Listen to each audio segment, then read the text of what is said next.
Thank you for joining me here at the Real Rescue Podcast, powered by Vertical Helicast. This episode is going to be really fun. But first, let's take a shout out to our sponsor, Collins Aerospace. They're working side by side with their customers and partners to dream, design, and deliver solutions that redefine the future of our industry. Check them out today at collinsaerospace.com. Now, coming up next in this episode of The Real Rescue, this guy is coming back. He's already told us one story that he was involved with, him and his partner, early in the podcast. You'll have to go find it, check it out. He also came back to help me with a memorial episode and do a debrief about what had happened. But now, this time, this is his episode. He comes in with an amazing story, plus a couple back end stories of while he was flying and what he does with SR3 Rescue Concepts. So please welcome our next guest back again, Mr. Dave Callen. My name is Jason Quinn. I am United States Coast Guard Rescue Swimmer number 500. These are my rescues and rescues from those of us that put our lives on the line every day so others may live. This is the Real Rescue Podcast.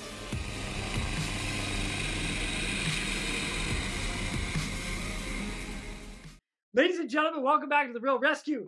Today, I've got a fellow brother of mine, instructor brother, company brother, webinar brother, been on the podcast already, brother.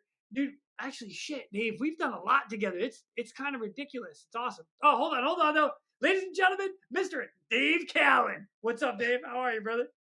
What's up, man? It's an honor to be on here with you again. And dude, this is awesome. Of all the things you just said. I'm so excited. So here's the cool part about this is let me give you a little bit of background for everybody. So you are Las Vegas police. You're retired, but you're a pilot there, or was a pilot there. Then you made and created SR3 Rescue Concepts. So you own your own company, which is a training company. Thank you for helping me come train with you, by the way. Throw that out there. And then in addition to that, you're also a CFI, a certified flight instructor. So you also do flight instruction outside. Well, I guess not outside of SR3, but you do. You have a whole bunch of stuff that you do. It's freaking awesome. Just trying to stay busy. You know what I mean? Yeah. I thought when you retired, you're supposed to take it easy. No, that is what they say. But it seems like a lot of the folks that I worked with, they go one of two directions when they retire. They either completely retire and they just live their best life, or there's the folks that do what I do, which is they seem to be working way more than, you're supposed to when you're retired. But, I'm not one of those people that can just sit down. I got to stay busy. So I'm cool with it. Yeah. You know what? I'm cool with it too, because it helps me too. I'm just going to throw that out there. Bonus for me. Yeah, there you go. So I got to shout out you and John Thayer. We're on episode 5. As a matter of fact, for everybody that doesn't know this, I specifically remember you, me, and Rob Monday sitting in a training class down in Alabama, off the top of my head. I think it was up there. Yeah. And we're in the house, and I walked out, and I'm like, guys, I'm going to start a podcast. And your exact words were like, fuck yeah, do it. I was like, that's funny. That's what my wife said. Not quite that dramatic, but yes. Well, you do everything at 105, 106%. So there was no doubt in my mind that it was going to be successful. And it's honestly, man, it's awesome to see what it's turned into and how many episodes you're up to, the number of followers. We run into people all the time that when we're just out doing our thing that you mention your name, mention the podcast. We always tell them, hey, if you've never listened to it, or hey, we're always trying to poach people to get on there for them, but it's cool. And then recently all the new relationships with Vertical and all that stuff, man, absolutely love Mike Reno and that company. So yeah, it's just good people working with good people. So yeah, super proud of you, kid. Thanks, man. I appreciate it a lot. Yeah, it's been fun. But you and John, you guys were some of my first interviewed guys. And at the time, I was only asking for one story. So the two of you came on to tell an epic story coming into a canyon of a kid that fell some ridiculous amount. And then when you get there, there's actually 2 victims because the friend fell. I'm not going to tell anymore because everybody has to go listen to it. Episode 5 was legit. Don't worry about the audio and the visual and all that jazz. I was a newbie, okay? Yeah, we've upgraded since then, Dave. Yeah, quite a bit. And it's funny because within the SR3 community, there's kind of a big thing that is really spearheaded by Steph Mayer, who was also True. one of the earlier people on your podcast. And, Steph started this tradition where, depending on what number of episode you were on the Real Rescue podcast, particularly among the SR3 instructors, that the lower number you are, anybody that's a higher number than you automatically has to buy you a beer upon demand. It's similar to a challenge coin. And thankfully for me, I have all those dudes beat. So I always laugh when he starts, dropping that whenever we're out and about. So I'm like, whatever. Well, you guys go buy each other beer and bring me a beer too. But yeah, I love it. Oh, John so and I jumped on there and we're helping you get started in the beginning, which was super cool. yeah. Well, like I said, I mean, I appreciate it because it was an epic story, and I loved having you guys on to hear it. I mean, in particular, the stuff that you guys were doing in Las Vegas and what Vegas Metro does to go out and high mountain desert temperatures. So you're up at 100 and plus 10 degrees, and well, it's like 48, 49 degrees Celsius, stupid hot, high in the mountains. It's just crazy stuff out there. So it was a fun story, but that's why you're back here, because I've only been bugging you for like a year to come back to hear the rest of your stuff. So it's only about time. Well, here I am, so it's all good. It is. It's all good. It's all good. And the other thing about this is the fact that you always tell me you really like it when you have pilots come on. So now you have no excuse but to listen to this one, even though it's you, because you're a pilot. I'm not gonna listen to it, but I hate listening to myself. But yeah, selfishly, being a pilot, I always enjoy whenever you have pilots on here because I am all about learning and hearing experiences and stories from everybody. I love hearing the experiences and the stories and anything that I can take something away from anybody that's on the podcast. But obviously, I just love to hear pilots telling stories, especially when things have gone wrong or they've learned lessons or they've got something that I feel like, okay, man, I wish I would have known that a long time ago. That You're would right. have made my life less exciting, but yeah, I'm a big fan of that, obviously, the pilot stuff. Yeah. Well, I'm excited because you're going to drop some knowledge to us today, along with your stories. So this is going to be a bonus. But before we get into that, Dave, do me a favor, bring everybody up to speed. A little bit of background about you. Where you're from, what brought you into the police department, and bringing you a pilot. Yeah, so just briefly, I was born in California, but we moved to Vegas when I was really young, basically like 4. And so I was basically considered born and raised in Vegas. So I grew up there. Parents divorced when I was young, and my dad actually moved back to California not long after we moved to Vegas. But he had been recently retired LA County Sheriff's deputy, and he was in the Aero Bureau unit. So basically, now you look at those guys, and that's a massive unit. LA County has this, it's a huge agency with a huge air unit. But he retired out of there as a rescue pilot. So he flew patrol and did all those things and was a patrol officer first. And then my mom worked as a dispatcher for LA County and then eventually hired on with Las Vegas Metro as a call taker dispatcher in Vegas. So I just always wanted to be involved in law enforcement. And I was really interested in aviation growing up as a kid anyway, just because of the influence of my dad. So long term, I just knew I wanted to be a pilot. I wanted to be a cop. And I did one tour in the Navy right out of high school, got out, came back to Vegas, was in naval aviation just as an enlisted person.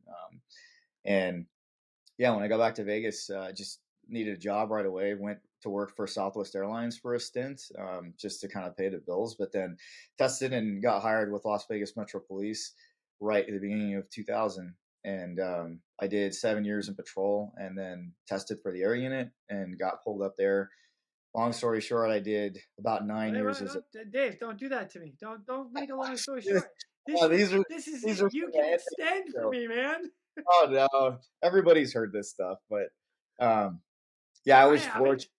Yeah, you have, I know, but nobody else has. So well, I was fortunate enough to go to the air unit as a pilot, and the way Vegas Metro does it, the primary mission is patrol, and they have dual train people. So you go up there and you have to make it through tactical flight officer training first.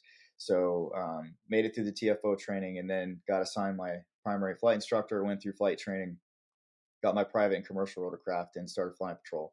But during that time there, there was guys that were really, really high time experienced guys in the unit that had been in the unit for a long time that were rescue pilots and were CFIs and goggle instructors, and they did long line stuff and fast rope stuff with SWAT, and they just did all this stuff that was, to me, just incredible, and required a lot of skill and maturity, good decision making, just like literally the cream of the crop. So between seeing that and then the influence from my dad, that was the goals that I had set. Was I said, man, I'm going to try to do everything I can up here, anything that they allow me to do. Like, but I want to eventually, I want to be a rescue pilot someday. So um, at that point, I was just building time. But when I became eligible for these different things, and I, tried to show interest and motivation, then I was getting selected to do stuff. So they, eventually picked me to be a CFI, and then kind of put me in the, well, we'll probably be able, we'll consider making this dude a rescue pilot program thing. But yeah, I kept the progression there. So, they taught me how to long line. I became an NVG instructor, and then just was getting all of the sign-offs in the unit. And then in Vegas, you had to have a minimum of 2,000 hours of pilot and command time in the unit as a helicopter pilot to be considered to be a rescue pilot. And you had to been a CFI. So, they fortunately selected me to go through the program. And the way it was structured back then, because we had MD500s and a couple of Hueys. So you basically would go through the 500 training program first, day and then night, and then you would do the Huey program, which was hoist, and then they would do the fast rope instruction. So yeah, I went through that, and a lot of the rescues in Vegas involved doing one skids and tow-ins in the 500 in Red Rock, because it's really tight and confined in those locations. And there was a lot of spots where the Huey, you just literally, you couldn't even fly it into some of the canyons because it was just so big to hoist. So yeah, I went through that, and then got spun up, went through the hoist training, did that. And then, I just basically got trained to do everything. So I got to roll through all that stuff and work in the unit as an officer for about 9 years. And then I decided I wanted to advance my career and test for sergeant. And everybody thought I was nuts when I told them I was going to do that. Because if you get promoted, they generally do not leave you in a specialized unit. You go back to patrol to get patrol experience as a leader and as a supervisor of patrol officers. Because at the end of the day, like, everybody's a police officer. That's why, hopefully you hired on is to be a cop first. So, and I agreed with that 100%. Like, I understood the value in it. So I tested the first time and didn't make it. Actually, I was shy, I think. So the first test part of the process is a written exam, and it's really, really challenging to pass. And you study for months. And so I took the written. I think I actually took it with Thayer at the time. Oh, And nice. yeah, I think Thayer. I can't remember if Thayer passed it or if he fell short by like 1 point and I was like 2 points. I can't even remember, but yeah, I didn't pass the written. And I just remember I was pissed because I studied so hard, but it just motivated me. So we ended up having an accident at work, and I was off for a period of time because I got hurt. And then I studied that whole time, and then just ground it out, promoted, went back to patrol. And I left the air unit, and I was gone for about 13 months. And at the time there was 2 sergeant positions, and they would never even consider being able to bring me back unless there was a vacancy. And I thought, well, I'm done, I'll just move on and kind of do some other stuff on the department. But I obviously would have loved to have gone back. And one of the sergeants at the time that was up there decided that he had an opportunity to go be basically the vice president of the supervisors union. So he took that spot and then freed up a spot in the air unit. And so I was able to test and come back. And then I finished my career out there until I retired as a sergeant. So I was doing the same thing, got to fly, and flew quite a bit. The sergeants up there fly and contribute just as much as the officers do. So yeah, that was essentially my career until I retired in 2020. Dang, man, what a good career. Solid. Plus your little stint in the Navy. So I'll throw that in there. It just This freaking squid. Go ahead, call it puddle jumper. Say it. Say it. I dare you to. Oh man, you know what? I was one of those guys that would talk smack about the other branches. I don't know, man. I got a lot of respect for anybody that serves in the military in any branch. Me too. And I know you do But too. that's why we're allowed to talk smack. I'm just gonna throw I that know. out there. I got you.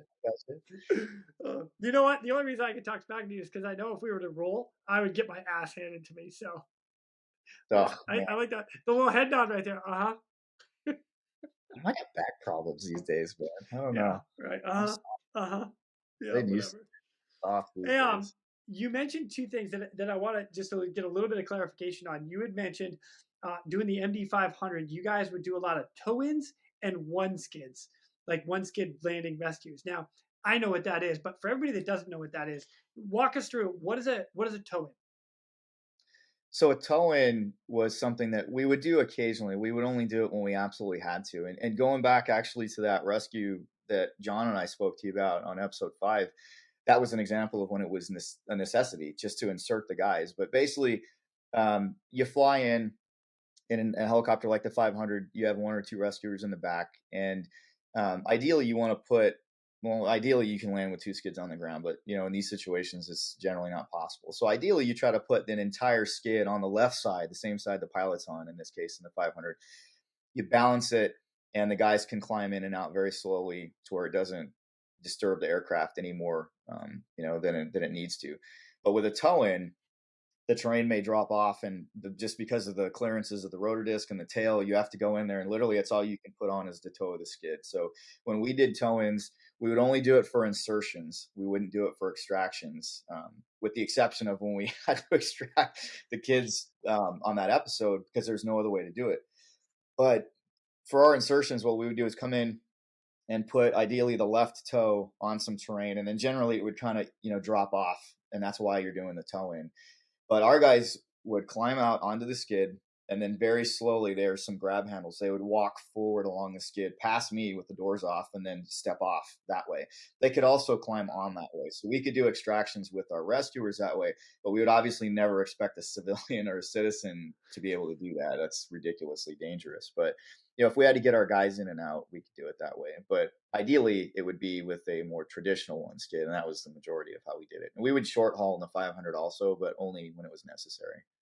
Nice. Well, thank you for that. The other thing I want to point out real quick is that you tested for sergeant your first time and didn't make it, but it didn't stop you. You kept going, and I like that too, man. I want to shout out to you on that one because you didn't quit. You just kept pushing forward. You were going to pass. I'm sorry you were doing it when you were injured, but you know what? Good job. Hey man, yeah, failure. I've always felt failure is, honestly, it's necessary. It goes hand in hand with success, right? So the best thing you can do in those situations is let it motivate you. So that's what I did. Thankfully, I took the right path and just ground it out even harder. I was just pissed, especially to work for months studying and to come up like 2 points short. I think the cutoff was like 93%. I think I had a 91 that year, and I couldn't believe it. I was beside myself. Because if you think about it, I don't want to say you wasted, the 3 months or whatever you did of studying, but I mean, literally, better luck next time. You're done. Yeah. So I just think of all the hours and hours and hours I was studying. I could have been hanging out with my family instead. So yeah, I was pissed, but I got it done the second time around. Right on. Right on. All right, man. So now, next question. Do you remember your very first rescue? Oh, I do. Clearly, it was very Awesome. anticlimactic. Yeah. Oh, you know what? That's okay. That's okay. What happened? So, gone through this whole training process, and, I'm so excited. And it's funny because talking to other guys in the unit that were rescue pilots, they had similar stories. One of the guys that I worked with for years that I have a ton of respect for, a guy named Steve Hammock, that was up there and poured a lot of stuff into me. I mean, all the guys up there did. There were so many guys that poured into me and taught me stuff that literally kept me alive. But Steve had kind of finished my training, and I remember him telling me he had the same experience where you go through this and then you're just like cocked and locked and ready to go. And then you're sitting around for just days and you're like, I need to get one. I need to get one. I need to get one. And it's like all of a sudden it was feast and now it's famine, and just nobody's calling to get rescued. That was kind of my experience. It's almost like a curse for a new rescue pilot, but finally we get a call, and it was somebody out in Red Rock. Um, there's a hike up there to a peak called Turtlehead, and it was like a frequent flyer thing, man. The guys actually later on went out there with BLM and put signs up to keep people on the trail because so many people would come down the backside of this thing the wrong way and they'd get stuck and lost. So it was a Turtlehead rescue, and I jump in there with a good friend of mine, Dave Gifford, who was the other sergeant, and then one of the SAR guys in the back, and you know, fire up. We do the briefing. We're flying out there, and I'm just going through everything in my head. It's like this is not a technical rescue either. This is going to be like the least technical rescue that we would do, but still, I'm just going through it all in my head. And I'm thinking, all right, I'm going to do this. I'm going to do this. Like I can land here. I can land there. I can, like just thinking the process. And we're just about to arrive. We're getting in the Red Rock area, and they call on the radio. The guys on the ground are like, "Yeah, we located them. We're just going to hike up and grab them. We're going to walk them out. You guys can cancel and go back to the hangar." I was like, "Oh my God, you gotta be shitting me. Come on, man. Like, you sure you don't?" Like, literally, I told different. Hey, ask them, man. Are they sure they don't want us just to fly in there and grab this dude real quick? No, we're good, man. We're just going to hike them out. So I was like, oh God. All right. Flew back. Oh man. Yeah, and then like a day or two later, we get another call for just a search, like out in the Valley of Fire. Went out there, did a search. Like, no, I can't even remember what happened. It was like the victim was already gone or something. So then the next one lame, and then the third one where I actually could say I picked up a human being and saved them, quote unquote, was with John Clare, a guy out near the Valley of Fire, gotten stuck, and had been out there for a long time in his truck on some dirt road in the middle of nowhere. And he ends up walking away from the truck and he's dehydrated. So he calls. We flew out there, found the truck, flew a little bit, found him, 2-skid landing, loaded him, and flew him out. And I was like, wow, okay. I'm officially arrested. Yeah, the first were pretty lame, but that didn't last long. They immediately started getting much more exciting from there. So yeah. Okay. All right. Well, you've got me intrigued. So, what was your first exciting one? Oh man, so that's funny. I would have to actually go through my logbook and kind of like in chronological order look, because I always wrote them down. I always put like we called it an event number, but an incident number, and I would just put who I was with, and then who I pulled out of. I wouldn't put their names, just one male adult, one female adult. But I'd have to go and look and see. I don't know what the first one that was exciting was. It's all right. It's all right. But there was definitely a lot because out there, like you said, it's people don't realize but how high the altitudes are, and the temperatures in the summertime are obviously really extreme. But it's just windy. It's just so windy the majority of the time, especially in the springtime out there. So it's very challenging for the guys just even flying patrol where they're just getting blasted with winds. It sucks, but you go up in the mountains at high altitudes and you're flying around in some of those canyons. You really have to be switched on with your ability to not lose control of the thing, to not just fly into a situation without kind of figuring it out or dipping your toe in the water, if you will, first. And your power management has to be spot on at those altitudes, because the peak of Mount Charleston is 11,900 feet. So when you go to Mount Charleston, you're not doing anything.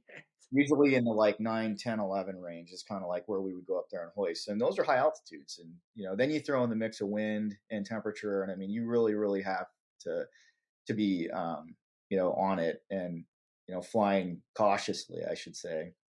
But You're flying a Huey up at like 10,000 feet to hoist? yeah.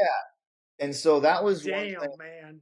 Damn. That was one thing that I will always, always, always be thankful for. That kind of forged my career. And then instructing for SR3, doing hoist instruction specifically, is that understanding, how to have very, very good power management and understanding how to have very good aircraft control, and always set yourself up into situations where you can slowly get into a situation and then you can rapidly get out of it. And, it's very common, especially in those Hueys at those altitudes, to go right up to the edge of the aircraft's performance. And sometimes we'll talk about this. I know one of the ones that we were going to talk about, it could be very challenging for us as pilots because you would have a very small margin of controllability, and you would have to kind of decide, like, am I willing to accept a small margin? Because if it wasn't quite enough, you could literally, what would normally would happen to us is we would run out of tail rotor authority. And in the Huey, you know, you Oh, would run out of left pedal. Literally, the left pedal hits the stop, and all of a sudden you're like, shit, that's it. And if you don't take immediate action, the thing's going to start spinning on you. And you know, that was the thing that just all the time we were having to deal with up there at those altitudes. It's a great helicopter. We had a lot of upgrades done to those Hueys, performance wise, bigger engines, the fast fin, the straight kits to try to get more tail rotor authority, and it helped. But you know, at the end of the day, that really made me a better pilot. All the guys better pilots, and you know, I've been able to apply that in teaching. You know, everywhere we go with SR3, because you think about it, if you kind of go from you know, like the middle of the country east, there's really no high altitude. So you know, a lot of the folks that are doing any type of that flying, you know, it's still challenging. Don't get me wrong, but you know, they may never experience those altitudes. So you just don't have to. You don't necessarily run into those limitations like you would if you were out west. yeah. Dang, man. Dang. Dude, that's I yeah. I knew you guys were doing it in the 145 because you guys got the 145 up there now, or had or have Vegas. Sorry, Vegas Metro specifically has the 145 now, and I know you were flying that, which has a little more power. It's a little more versatile up in the higher altitudes and stuff, but still the same. Gnarly, Yeah, dude. no, The well, I tell Huey. you that Holy thing, shit. when we got that helicopter, it was night and day. And the performance of that H145, it's a D2 version. You know, now Airbus is at the D3 version, which is 5 bladed, and it's, you know, basically the same helicopter with some upgrades if you want to look at it like that. But that D2 version was massively upgraded over the C2 version, which is, you know, kind of the Lakota is what people generally refer to it as. But you know, they just completely overhauled. It's not even the same helicopter, but that H145 at those altitudes does phenomenally amazing, power wise and control wise. Also, I mean, it was just so much nicer the last few years I was there to take that thing up there, you know, because I never worried about running on a left pedal in the 145. I still flew it the same though, and that was the thing is, you know, because of my days in the Huey, I still flew the 145 like it was the Huey. And even up there, I mean, when you go up really, really high and the winds are nasty, um, there's times where I've had to land and kick out SAR guys because we didn't have the power, just mainly, you know, because of downdrafts and things like that, even in the 145. But for me, at least it had the controllability. And that was always the biggest thing. You know, power management is huge, but controllability is just, I mean, that'll give you the PTSDs, man, when you run out of left pedal and there's somebody on the hook and they're like, either you just picked them or, I mean, it's ridiculous. So, but yeah, I mean, hats off to Airbus. That's a phenomenal helicopter. Right on. I like it. All right, my friend, dude, I'm ready for a story. I'm ready for a story.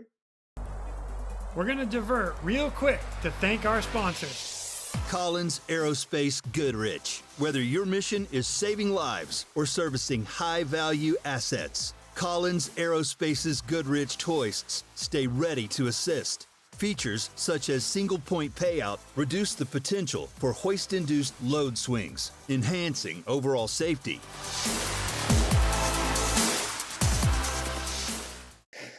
All right, so yeah, we had kind of chatted when you had asked me about coming back on, and you know, about another good interesting rescue story. And this one came to mind because again, I'm really all about, you know, trying to get something out of whenever I listen to these podcasts or, you know, similar podcasts. So um, it's funny because in this case, it wasn't, you know, any hellacious injuries or anything like that, but like kind of the progression of the rescue and some of the things that happened were just like, holy shit, you know, prefer not to do that again. But essentially for this one, it was a afternoon rescue up at Mount Charleston.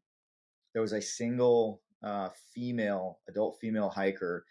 I want to say she was probably like in her 50s, but she had hiked the North Loop Trail up in Mount Charleston and headed towards a peak called Mummy Mountain. And I think the peak of that is like maybe it's over 11,000. It's like 11,400 or something like that. It's high. So she called in because she had been up there. You know, it takes hours to get up to those altitudes from, you know, like any of those parking lots. So she'd been hiking all day. So she ends up getting off trail and she's lost. She gets turned around and it's late afternoon. So she finally realizes, hey, you know, I'm smoked. I think she was out of water. She was probably mildly dehydrated.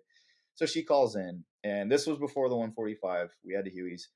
And so we had coordinates on her, take off, and I think I had myself.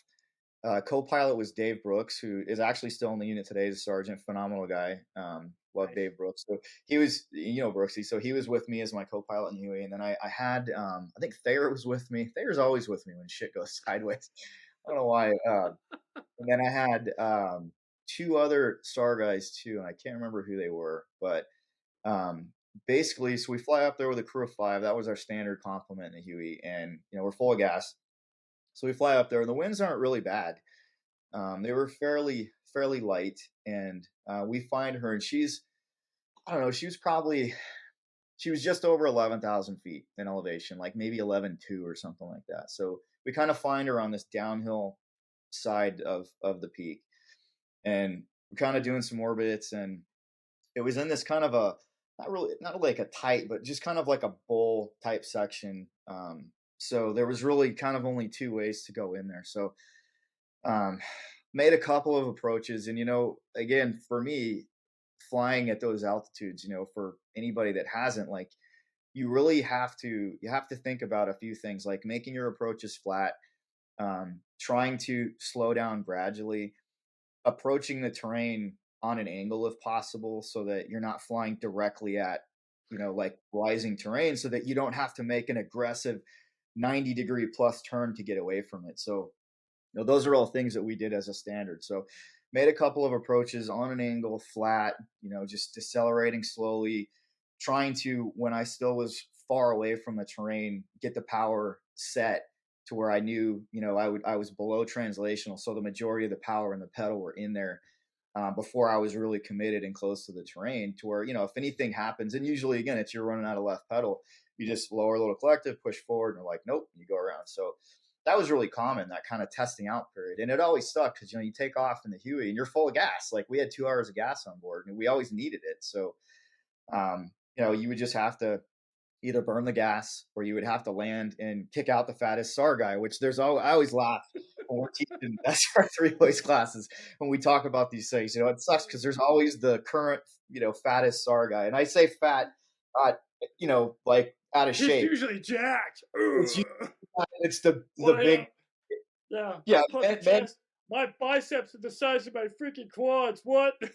Exactly. It's the heaviest SAR, guy. And I say guy, I mean, it could be a woman too, but generally, it's not. It's generally most of the women that I know that are in SAR don't weigh as much as the heaviest SAR guy. I'm just gonna tell all of the SAR women that I have ever had the pleasure to work with are in phenomenal shape, and they can usually whip anyone's ass in a CrossFit match when it comes down to it. So, but their weight to ratio is not the same. There's always a bigger guy. Yeah, it's always the big dude, right? And so we make a couple of approaches, and we're just, I'm getting in there, and I'm just about stopped, and I'm hitting, my left pedal limitation. So I would go around. I tried a few times, and I'm like, it's not going to work. So that's all we can do at that point, is offload some weight. So said, hey, I'm gonna land down at this lower lodge area where we would always land and usually offload victims and pick up people and gear. And that's at the lowest portion of that beginning of this, giant area that is Mount Charleston. And that's at about 7,000 feet MSL. So that was always the plan. So I said, hey guys, I'm gonna fly down there, descend, I'm gonna land and kick out, so-and-so. So one of the guys actually said, hey, what do you think about going to the youth camp, the Spring Mountain Youth Camp? It's closer, and it's on a peak, kind of down, descending, kind of down in the direction of where this lower lodge was. But it was higher, and it was up on a peak. But we're up at like 11,200, and the youth camp's at like 8,400.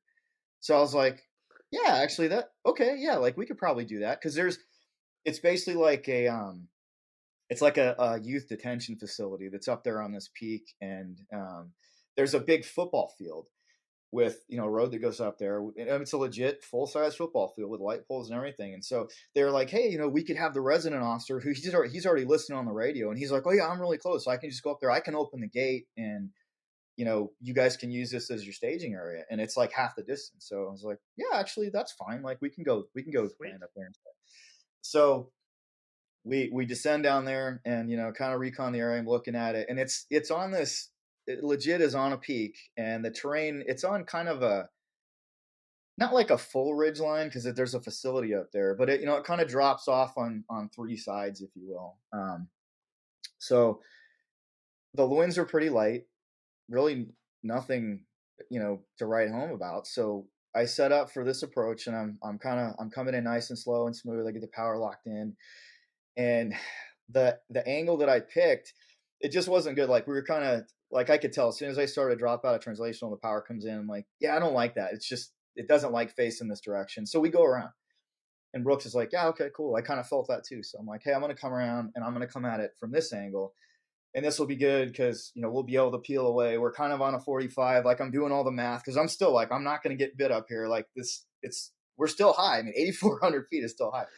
And we're heavy. So the resident officer gets up there. He opens the gate, and we're just decided, hey, we're going to go right for the 50-yard line. It's the most open area up here. We're going to have to come between two of the stadium light posts. But we're going to be slow. And like, once we get to that point and we're committed, like, we'll be good. And I'll just assume I'll go right to the 50-yard line, set it down nice and slow.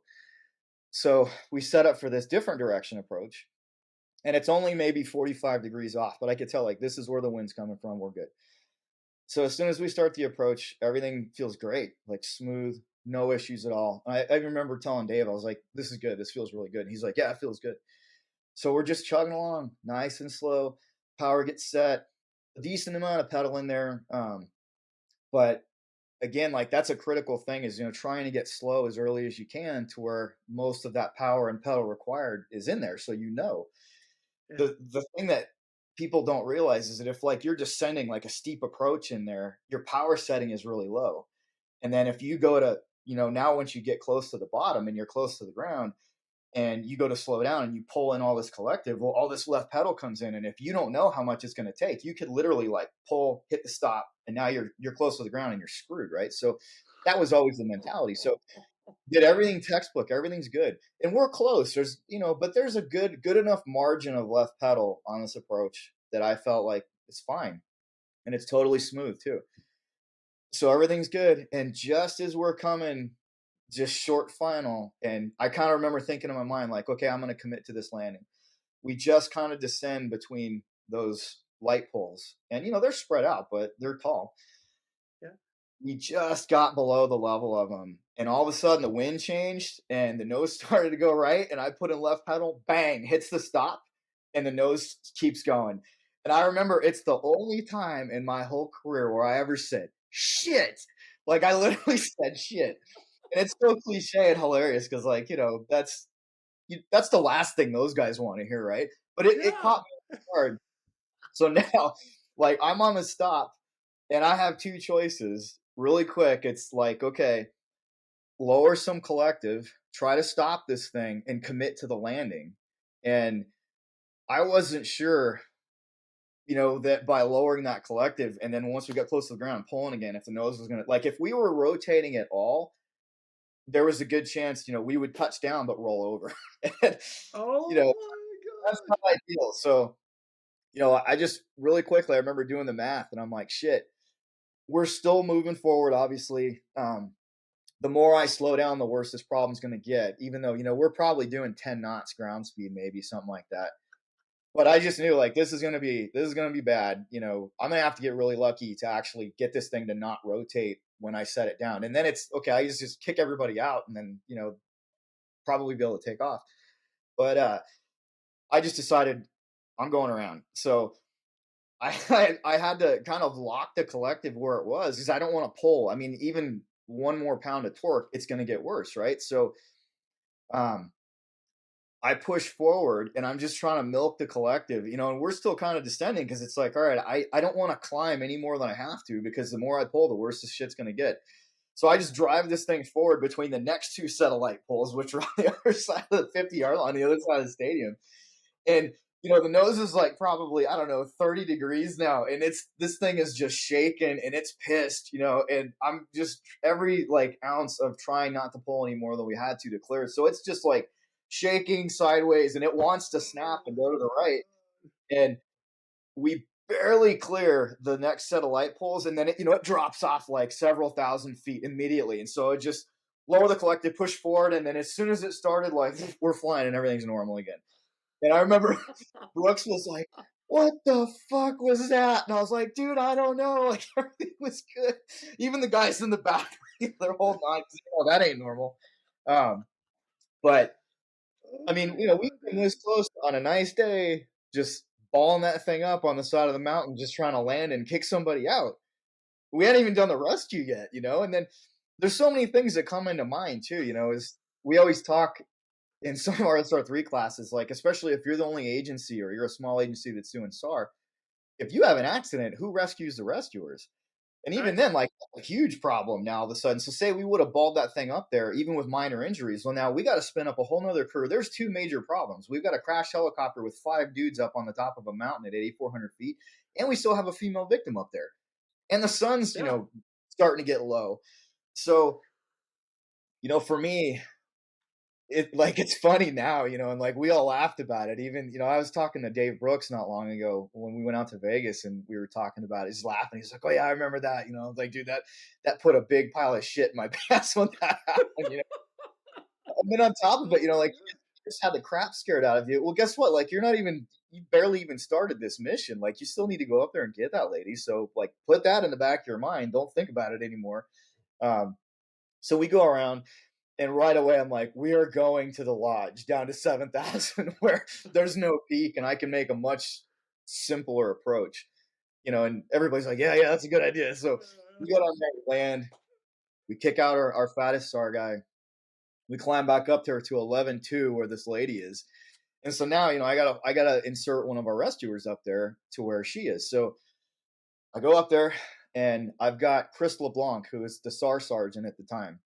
And he was the lightest guy out of all of them. Guy's total stud, like just absolutely crushes CrossFit, in phenomenal shape. So we fly up there, and now in the back of my head, I'm like, great. Like I just ran out of left pedal at 8.4. Now I got to go to 11.2 and do this shit again, So, but we've kicked off a guy. We've burned some gas. So we fly up there, and I tried a few times where she was to try to insert Chris to where, he was basically right where she was. And we just couldn't do it. The way, the winds are, again, they're light, but it's funny because when we talk about flying in the wind, a lot of times pilots will get stressed out when it's windy because they're like, well, that sucks. Like, flying in the wind's uncomfortable. But unless you're in terrain that makes the wind very unpredictable as far as the directions it's coming from, and you get, big up downs and updrafts and downdrafts, I prefer flying in the wind if it's consistent because you know where it's coming from. Right. When it's light and variable, you get situations like what happened to us trying to land on that football field. And you know what? More than likely, if we would have waited 10 minutes and tried it again, it probably would have been fine. But it was just that one moment in time where the wind was very light and it was coming from one direction at, maybe 5 knots. And we were right at the edge of our limitations.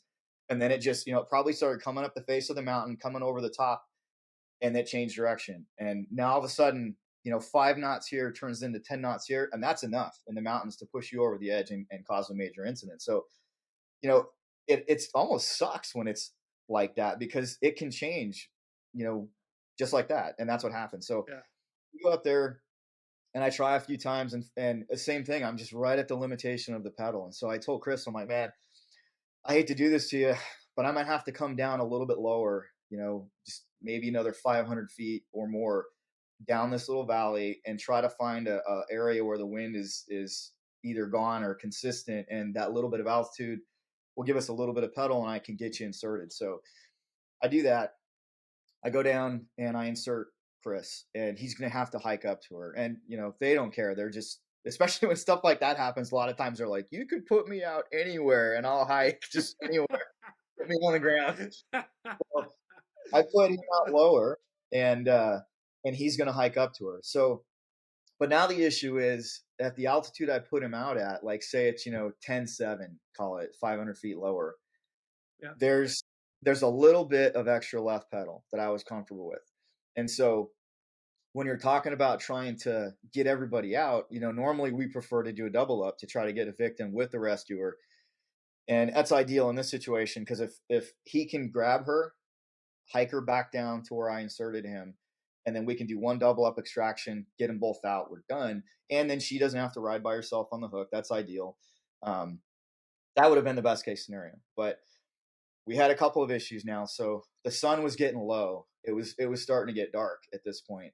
Not quite, but it was, like the high mountains of Mount Charleston, like it's kind of starting to get right on the edge where it's starting to go behind him. So we can see, but it's like we're running out of daylight. So, and we do night rescues, but we didn't have any goggles with us at the time because we're like, hey, we got 2 hours of gas. We can do this. If we have to go back for gas, we need goggles anyway. So, but the issue here in my mind is like, well, shit, I'm doing the math because Chris, it's going to take him, however many minutes to get up to her, hike her back down to that extraction point, get her package ready to go.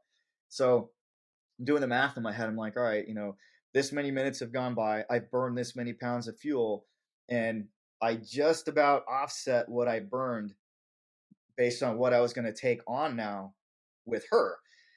But it's close, and you don't really know. And so the problem I'm struggling with is, do I try to do this double up? Because if you think about it, here we come to the hover, the power's good, we're going to send an empty hook, but we're going to hook up 2 people and we're going to bring on, call it 400 pounds. You don't know, you don't 100% know how much left pedal that's going to take. You can do math, you can look at performance charts, but at the end of the day, the wind is what the wind is going to do. And I wasn't comfortable with that margin, because the last thing I want to happen is weight comes on the hook, the power comes in, and then all of a sudden we hit the stop and we start to rotate. Now, again, that's why we teach, power checks. That's why we're ready for the hoist operator to set the load down, or worst case, the pilot to just lower and get it on the ground. But that sucks, especially at that altitude when you're up against terrain and you're pulling people out of trees that are 100 feet tall, right? So right. Doing the math, I'm like, all right, let's just get her out, and then we'll come up and get Chris. And my boss at the time was down at that lower staging area, and he's kind of monitoring all this stuff, and not a pilot, like a mid-level supervisor basically on the agency that oversaw air support, SAR, and maintenance. But for the record of that, he is your boss. He's my boss. Yeah. So if he gives an order, yeah. Just want to clarify that one, because I know where we're going, but paramilitary organization, right? Like rank, matters, right? So So I make the decision that I told Chris, I'm like, hey brother, let's do a single extraction. I'm gonna get her out. I'm gonna fly and haul ass down to the lodge, land, offload her. I'm gonna come back up and get you. And looking at the gas that we had remaining and the daylight, the problem now is all of that stuff took so long that, doing the math in my head, I would have had enough gas to extract her, fly down, offload her, fly back up, extract Chris, just as now the sun's going down below the mountain. And it's like dusk, but like it's still daylight. We can see the light's not great. But by the time I extracted Chris, I would have went back down there and landed, and we would have had just not quite enough fuel to fly back to the hangar and land with our limit of 300 pounds is what we were required to land with in the Huey. So I'm like, I don't care. I'm going to get everybody out, and I'm going to land this thing at the lower lodge, and I'm just going to shut it down, and we'll ask, one of the ground officers to sit with it. We'll have somebody from the hangar run the fuel truck up here. It sucks. It's not ideal, but we get all of our people out. So while I go down there with her, so I go up there, I do the hoist, I get her out, with the extra couple hundred pounds of Chris not on the hook, like we're fine. We have enough pedal, not a ton, but we have enough to where I'm comfortable. So I fly down there, and when I land, I tell my boss, I'm like, hey, this is the plan. Like, I'm going to offload her. I'm going to haul ass up there right now, and it's getting dark, and I can get Chris back down here. We'll have a cop sit with this thing, get the fuel truck up here. We're good. Everybody's safe. And he's like, negative. Go back to the hangar now, take on fuel, and go get goggles, and then come back up and get Chris. And so I'm like, that's a really bad idea. And, we're talking over this radio, and people can hear us. And so right away, like, now again, keep in mind, I'm a sergeant at this point. I'm a supervisor. Yeah. Yep. He's my supervisor. And this was the other, like, for me, huge teachable learning moment from this whole situation was, I'm trying to be tactful, and I'm telling him, my take on this. And again, I'm the pilot in command. So like whatever decisions I'm going to make that's on me. but I'm like, hey, listen, I don't want to leave him up there. Usually once the sun goes down, the winds totally change out here. It could get better. It could get worse. Commonly that would happen where the winds would um, pick up. You just never know, man. Like roll the dice and whatever happens, happens. But that was common. Like you just never knew it was going to happen up there. And he's in a bad spot too. So um, I just said, hey, I really would prefer not to do that. I just want to go get him out right now. And then he's going to be down and off the mountain and we don't have to go up there on goggles and get him. No issue with doing that. We did MBG hoists all the time.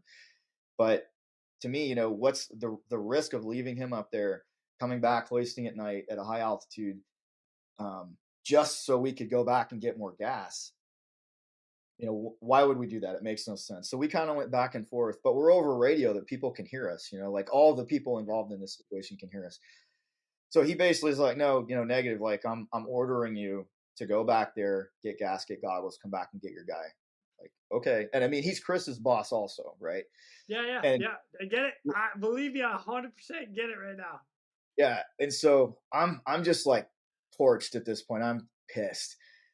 And so I call Chris on the radio. I'm like, he hears what's going on. I'm like, hey, brother, here's what we got. We're going to get back there. We're going to take on fuel. We're going to get goggles. We're going to get back up here as quickly as we can. And he was like, all right, roger that. Hey, in order to help you out, I'm going to try to start to descend to try to get, further down the mountain to help you out with the altitude situation. Are you good with that? And I said, yeah, actually, okay, I'm good with that. Yeah. As long as you can, stay in an area where, we'd be able to get you, that would help. So yeah, that's fine. That's great as long as it doesn't get too dark and you can see where the hell you're going. Well, just throw that out there. Just throw that out there. And it's obviously, man, it's easy to see that, on goggles, dude. Somebody hits you with a flashlight, you can see that for like, a million miles. So Dave and I, a million, you can see for very long distances, right? So I haul ass back to the hangar. It's all good. We fuel that thing as quickly as we can. And, we don't even top it off. We just put, probably half the gas. So we knew we could get the job done. So we get our goggles on. Now it's dark. I mean, it is dark. Fly back up to Mount Charleston. And as soon as we start to get in the area, it starts getting windy. And I'm like, here we go. And Dave's like, oh shit, man, it's getting windy. And I'm like, yeah, brother, it is getting windy. So we get in that area, and I asked LeBlanc as soon as we can get him on the radio, Dave's like, hey, man, where are you at? And he's like, oh, like we can hear him. He's huffing and puffing. And again, it's just funny how all these things kind of line up, because Chris, being in phenomenal shape, he's like, I'm going to help my boys. I'm going to get down this mountain. So he starts descending, but he descended a good bit. But now when we found him, he came down probably, I don't know, at least 2,000 feet. But he came because dude, he is flying down this mountain in the time that it took us. Because it probably took us easily an hour to get back on station, flying back, getting gas, getting goggles, back in the thing, fired up, back to the mountain. So, the guy's a stud. So he just sends it, and he's getting down because he's like, I'm going to help these guys out. I'm going to get all the way down the mountain. So when we get there, now it's windy as shit. And we're getting blasted. And then, he's got, his flashlights and whatever. He's got a headlamp or whatever. But he's one guy. And it's like there's snow drifts up there. Like it was not the middle of, the summertime. So there's snow up on the mountain.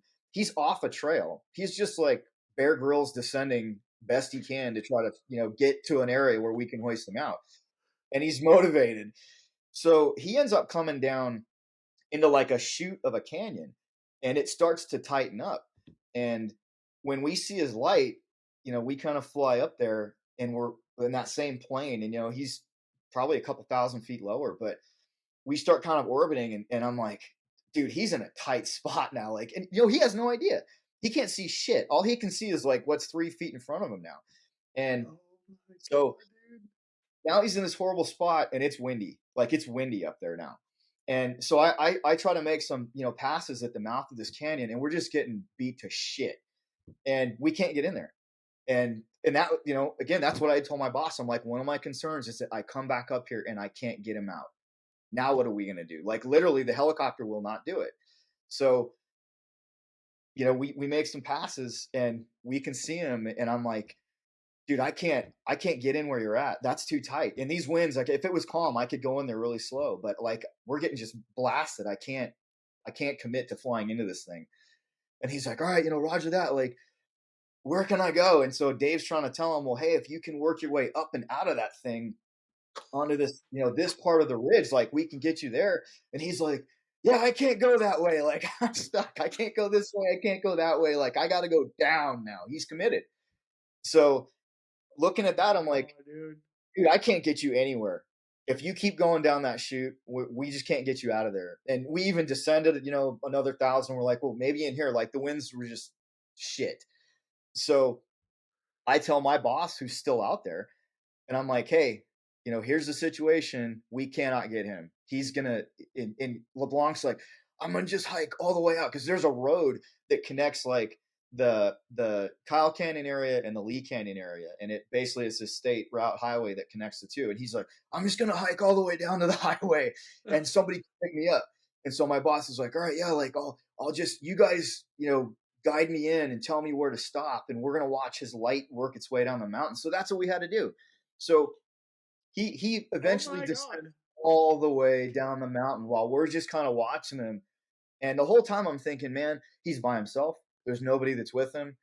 He's got whatever he's got for, like flashlights, whatever. There's snow drifts up here. He's in horrible terrain. He's off trail. He's descending down the chute of a tight canyon, and we can't do anything. If he falls and snaps an ankle or a leg, like, man, we're totally screwed at this point, unless the winds change or, all I could do is insert guys as close as I could to him, and then they would have to hike up and get him. So it was not ideal.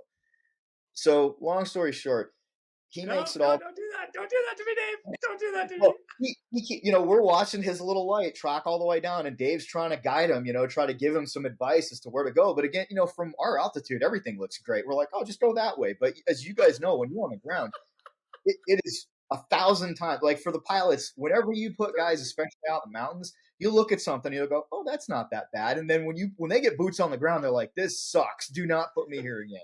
It's uneven, it's loose, it's rocky, like there's shale everywhere. But from our point of view, it doesn't look bad.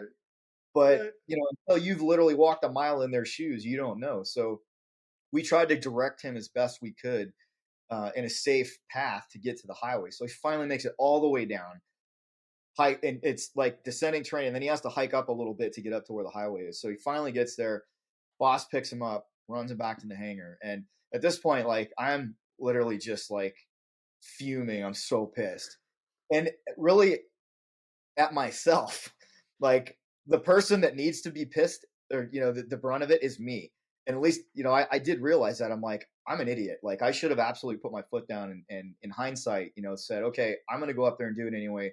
Write me up, demote me, kick me out of the unit, whatever. But I'm not going to leave him up there because that's not the best decision. And then if I can, I can fight for that after everybody's safe, in the weeks to come when I get, hit with a complaint from the boss. But I didn't. And thankfully he ended up getting picked up, drove back to the hangar. And I told my boss, I'm like, hey, we need to debrief this, back in the conference room. So we all get back there and sit down, and we're all kind of running through the whole situation, starting with running on a left pedal up on the football field, which now seems like ages ago, and yeah, LeBlanc, literally hours before. Yeah, I mean, it literally was, and so when LeBlanc started telling us kind of his version of the story, he's like, hey, yeah, I was working my way down, and I was in like waist high snow at times, and he's not being dramatic about it at all. He's just literally telling it like it was. He's like, yeah, no big deal, but I slipped a couple times, I slid a few times, like I fell a few times,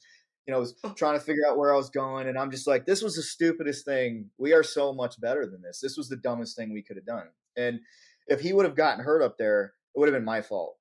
It would have been 100% my fault. Like I was a rescue pilot. I was a sergeant on that flight. I was the PIC, like all of these things. Like as far as leadership goes, I failed Chris as a leader on that flight. And it still to this day, like bothers me. I was like, God damn it. I wish I could go back in time and make a good decision. Right. Cause I made a bad decision. And thankfully it was fine. It worked out. He didn't get hurt. And we got him out, but we had a very heated discussion, which is not, for me, that's not in character for me. No yelling and screaming or whatever, but I mean, I told my boss exactly what I thought. I'm like, that was a really poor decision. Like, it's my fault. It's not yours. But, in hindsight, like, it's not being a pilot, not being a SAR person. Like, he's a manager, but people in those roles really do have to trust the people that are working for them to give them the best information to make good decisions. Right. Yes. Yes. And that did not happen, unfortunately. But again, like, I still look at, like, it's my fault. I should have been more aggressive. Aggressive is probably not a good word, but I should have been more, direct with why, and then even just went up there and did it anyway, and rolled the dice as far as discipline. And I feel like even if I would have got hit with a potential, complaint from my boss, I feel like once a bunch of interviews are done, people would have understood, like, I'm not doing anything, like, horribly negligent. Like, my heart's in the right place trying to get our people out so that they're not hurt. I mean, keeping in mind, like, we had lost an officer up there. We lost Dave Van Buskirk on the next mountain over in 2013. Like, which it's we're going serious. to talk about, by the way. But end of the day, saw a debrief, and it was what it was. But I learned so many things on that flight, going back to, like, the left pedal landing issue, and then going up there and making the decision to do the single instead of the double, which I still felt was a good decision, because I just was not going to risk, especially with a civilian on the hook running on a left pedal, mid hoist in 100 feet of trees. But then I learned so much as a leader and as a supervisor, in those situations, that I really did take a lot away from it. And I just felt terrible for Chris, but and LeBlanc is just, the guy's an animal. He's like, oh, whatever, man. Like, I could do that again tomorrow. Like, no big deal. Like, he didn't care. I mean, he was trying to do everything he could to try to help, us cross the finish line. But yeah, that's the story. So hopefully somebody listening to this will take something out of it. Oh my God, bro. You know what? I don't ever remember all the details of that. So thank you for diving into that one. I get shout out, man. Extreme ownership. I solid. I get it. Like, yeah, I understand exactly what you're saying with, taking ownership of it. Like, it should have been my call. I should have done this, and I didn't. And I've been there too. And I'm also on board with people in the management position that might be overseeing it. If you don't know, you don't know. Wait a minute. I know that saying. You don't know what you don't know. Shut your mouth. Gosh, let us do our job. We know what we're doing. Most of us. Well, talking about extreme ownership, right? Like, I cannot tell you how many times I've read just that book, and then the others as well, Dichotomy of Leadership, and all of the stuff from Echelon Front. Huge fan. And shout out not to that Jocko anyone is going to listen to this, and I'm certainly not on the payroll for those guys. But I've attended one of their muster events, and I mean, I solidly believe in everything, the core values that those guys teach about leadership, and up to and including that, like, the last thing I would want anybody to think is, I guess I just horribly threw my boss under the bus describing that situation. But another thing that's important to understand is, like, who's responsible for his success as a leader? Right. I am too. Right. And so, I mean, I failed him too, because I clearly didn't give him everything. Maybe I could have given him a little bit more. Maybe we could have had a little bit more of a conversation, or, whatever, to give him the tools that he needed to make a better decision, in my opinion. But that's another big thing to point out too, that it's like, you can't just, throw your leaders under the bus, because it's your responsibility to help them succeed. And then by them succeeding, you and the rest of the team are going to succeed. Right. I mean, this is all part of the principles of that philosophy. But yeah, that's leading up. So leading up, giving the proper information so those above you can give you the proper decision to move forward. 100%. Leading up to chain of command. Absolutely. Dude. Yeah. Good part of it. Well, especially, in these types of operations where, it sounds kind of cliche, but I mean, it's people make mistakes, people get hurt and killed, so there's not a lot of room for error. No, there isn't. And that's such a big topic of conversation between all of us. And this is why we go out and teach and train, is you have these situations where, like, any agency, any story that's ever come on here, you know what? You and I, we're not in the aircraft. We're not on scene. We're not in the aircraft. We are not making that decision. We can Monday morning quarterback it all day long. For all my international friends, that means that like it's a how do you explain that? Like, I could have done it different if, but take a step back, man. You were not in the aircraft. You were not on the ground. It wasn't your decision. The what if may change it next time. No rescue is the same ever. Yeah, ever. That's a fact. So, dude, Dave, freaking awesome. Freaking hike down the damn mountain. Oh yeah, coming back. Nope, hiking all the way down. Yeah, he probably would have walked home at that point if he had to. That's Chris LeBlanc, but thankfully he didn't get. Oh gosh, dude, that's insane. You know what? I didn't realize you guys got that much snow in Vegas. I mean, I get it up at that high in altitude, wintertime. I know it does snow on there. I remember driving through there and there was snow up in the peaks, but gosh, he's waist deep. He's probably at least 2, maybe 3 feet in the snow. That's a lot. So yeah, at those altitudes, and again, just north of where he was in the Lee Canyon area, there's a ski and snowboard resort up there. So oh, wow. It's high altitude. Vegas every so often gets a dusting of snow that shuts roads down, and it's just not equipped for that stuff. But Vegas is also a couple thousand feet MSL. You're talking about much higher elevations in the mountains, and it's not that far from town. So it's just it's an interesting location because it is so high, and there is a ton of snow up there in the wintertime. I mean, it's everywhere. It's high terrain. So it wasn't blanketed. It was patchy, but there was drifts everywhere, and it hadn't all melted. And the sections that he was having to go through, obviously, it collects in these chutes and areas that he's having to traverse to get down. So I'm just thankful he's okay. And he did look pretty disheveled when he walked into the conference room. You could tell, I mean, he'd been on his ass a few times, and he's trying to play it off like it wasn't a big deal. But yeah, he probably went ass over tea kettle a couple times walking down that mountain. So yeah, good story. Oh, freaking awesome. Buddy, I'll take any story you want to tell. That's where I'm going to go with this, because I love your stories. That's the best one I got right now, man. I feel like, I don't know, I'd have to ponder on some of the other ones, but again, I'm a fan of anything where you can just share something that you did that things didn't go right, because that's when we learn. You learn when things go wrong. You don't learn as much when things go right, but when things go sideways, like that's when you actually get something out of it. So I'm all about that. Well, I appreciate you sharing all that, and then even lessons learned. That's good stuff. I mean, right up from trying to do a landing at 8,000 feet to dropping guys off and all the way to that. So, but I like it. Well, it seems to be that time, because we've hit our bingo. We'll be relaunching for part 2 of this episode after we refuel. We'll see you soon. Go. Now, it's time for me to pull chocks and take off. But before I go, I'm always looking for the memorable rescues that people have done. If you have one that you're willing to share, or know somebody who has a story, please feel free to reach out to me. I'd love to highlight it here at The Real Rescue.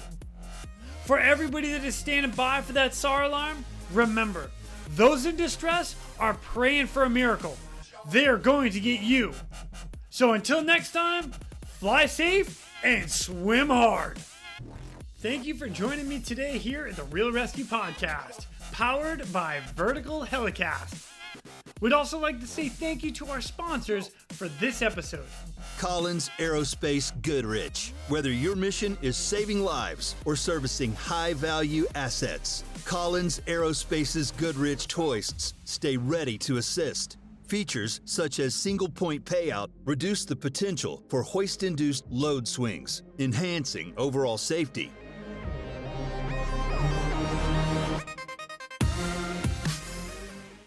So when the sprinklers turn on, I love to just get into the mud. And then what I like to do, go ahead, come here, is I like to run inside and put money paws all over the floor. Oh my gosh, dog. You're freaking filthy. And Rhoda, who needs a bath? Who wants a bath? Do you want a bath? No, you don't.